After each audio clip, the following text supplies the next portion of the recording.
నన్ను ఏం చేశారంటే మళ్ళీ అంటే 3 రోజుల్లోనే బాగు చేసి అంటే ఏం చేశారంటే ఆదివారం మళ్ళీ చర్చలో కూర్చోబెట్టారు. స్తోత్రం, హల్లెలూయా. ఇంకా నాకు ఆశ్చర్యం అనిపించింది. దేవుడు నన్ను మర్చిపోలేదు, దేవుడు నన్ను మర్చిపోలేదు. తిరిగి ఆయన పరిచయం చేయడం చక్కని ఆరోగ్యం ఇచ్చి నిలబెట్టాడు. నేను ఎందుకు ఈ విషయం చెప్తున్నట్టే, మరి జరిగిందంటే వెంటనే చెప్పినప్పుడు మరి బాబుతో నా దగ్గరికి వచ్చి ఒక 10,000 రూపాయలు నిజంగా సాయం చేశారు. సంఘం అంతా కూడా సాయం చేసింది. నిజంగా ఈరోజు నా బ్రతుకున్నానంటే నిజంగా దేవుడు చూస్తున్న కృప, మరి నిజంగా ఆ సహోదరుల ప్రేమ, సంఘం ప్రేమ ద్వారా ఈ పరిచర్య ఎందుకు కొనసాగించబడుతుంది. తర్వాత వాళ్ళు ఏం చేశారంటే వెంటనే నన్ను ఇక్కడ అయితే బాగుండదు, మనం ఎక్కడికంటే కేరళ వెళ్ళిపోదాం అని చెప్పేసి కేరళ విమానానికి టికెట్ రిజర్వేషన్ చేయించారు. అయితే నాకు ఏమైందంటే వెంటనే 3 రోజుల తర్వాతనే అంటే ఎండాకాలం కదా, మరి వెంటనే ఆల్రెడీ మెడిసిన్ వాడుతున్నాం, మళ్ళీ వెంటనే ఆయుర్వేదిక్కి వెళ్తే ఏమన్నా అయిపోతామని చెప్పేసి నా ఏమనుకోదు నేను రానని చెప్పాను. నిజంగా చాలా పాలన గారు ప్రేమ గలవారు. ఇక్కడ ఉంటే కాదు అక్కడికి వెళ్తే, ఎందుకంటే ఆయుర్వేదిక్ అక్కడ చాలా బాగా మెడిసిన్ ఇస్తారు, అక్కడ ఇలాంటి వ్యాధి అయితే తగ్గిపోద్దని చెప్పేసి నా కోసం నా టికెట్ రిజర్వేషన్ చేయించారు. కానీ నేనే వెళ్ళలేదు. నేను ఎందుకంటే ఇంతగా వాడు ప్రేమను చూపించాను. ఆ తర్వాత వచ్చి కూడా నేనంటే నేను రాలేనన్నా, ఐ డిడ్ నాట్ వాట్, నేను అడవలేను కదా అని చెప్పేసి అన్నా. కాదన్నా, మీరు ఎలా ఉన్నా పర్లేదు, మీరు పరిచయంలో ఉంటే చాలా చెప్పారు. అలా జరిగి ఇది 9 సంవత్సరాలు అయింది. స్తోత్రం, హల్లెలూయా.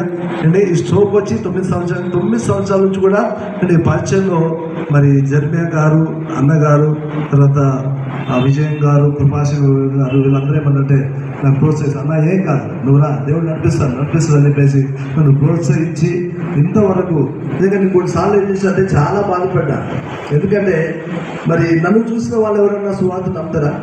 నీవే కాలు బాగాలేదు, నీకే చెయ్యి బాగాలేదు, నీకే ఇక అంగవైకల్యం గలవాడు కదా అని అంటారేమో అని అంటే నాకు ప్రభు ఒక మంచి ఆలోచించారు.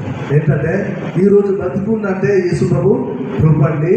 నా పోటీ వాళ్ళు ఎంతోమంది చనిపోయారు కాబట్టి ఈరోజు బ్రతుకున్నట్టే ఆయన కృప, ఆయన పరిచయం చేయడానికి దేవుడు నన్ను బ్రతికించాడు అని అంటే మరి ఈ యొక్క సువార్త పనిలో అంటే కొనసాగుతున్నా. మరి సువార్త పని నిజంగా అద్భుతమైన పని అండి. మరి సువార్త పనికి ఏంటి మరి ప్రోత్సాహం అంటే దాతృత్వం అంటే తక్కువ. ప్రోత్సహించే దైవజనులందరూ దైవజనులే తప్ప అంటే బయట నుంచి ఏదైనా పుస్తకం ఉంటుందా అంటే ఏముండదు.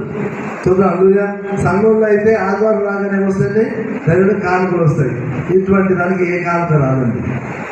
నేను విత్తనాలు విత్తుతున్నాం, ఎలా ఉందంటే నీ ఆహారము నీళ్ళ మీద వెయ్యి అన్నట్టుగా ఉంది. చూద్దాం, హల్లెలూయా. అండి నేను తగిన కాలం అన్నది పరిస్థితి కదా అండి. అలా ఉన్న మరి పరిచయంలో బాలన్న గారు ఎంతో ప్రయాసాలతో మరి నిజంగా పరిస్థితి కొనసాగిస్తున్నారు.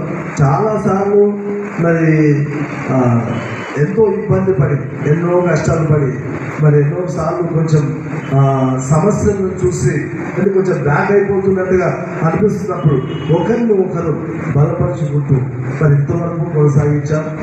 కాబట్టి ఇంతవరకు మరి చేస్తున్న పరిచయంలో చాలా అంటే నిజంగా అగుచాట్లు లేకపోతే సమస్యలు అనేవి ఎన్ని చెప్పలేదు. ఒకసారి ఏమైందంటే వైఎస్ఆర్ జిల్లాకు వెళ్ళాం, అక్కడ గాస్పెల్ చేస్తూ ఉంటే అని నన్ను ఏమంటే యేసుకు నమ్మాలా ఇట్లా ఇట్లా అని చెప్పేసి నన్ను ఏం చేయబట్టుకుని అంటే వాళ్ళ దేవాలయం తీసుకెళ్తుంటే జగన్ పాస్టర్ గారు అన్నారు, వీఆర్ అన్నోన్ పర్సన్స్. మేము ఎందుకంటే అక్కడ ఎదిగిన వాళ్ళం కాదు, ఎదిగిన వాళ్ళు ఎవరు? ఆ లోకల్ పాస్టర్ గారు. లోకల్ పాస్టర్ ఏం చేసి సైలెంట్గా వెళ్ళి కూర్చున్నాడు. ఈరోజు నాకెళ్తున్నాను. నేనంటున్నా, నన్ను బలవంతం ఎందుకు చేస్తున్నావు? నన్ను బలవంతం చేయి, నాకు ఇష్టమైతే నేనే వచ్చి మొక్కుతాను. నేను బలవంతం చేశానా? చేయలేదు. మా ఇంట్లో చెప్తున్నా, నీకు ఇష్టమైతే వేడు, కష్టమైతే వేయకు, నీకు నచ్చకపోతే సైలెంట్గా ఓడిపో. అంతేగాని నువ్వు నన్ను ఎందుకు బలవంతం చేస్తున్నావు అన్న వినట్లేదు. ఆయన గట్టిగా పట్టుకున్నాడు.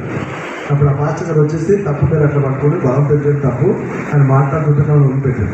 ఇప్పటికే పక్కన సదరంలో వెళ్ళిపోతాను అంటే అలా తప్పించుకొని వచ్చాను.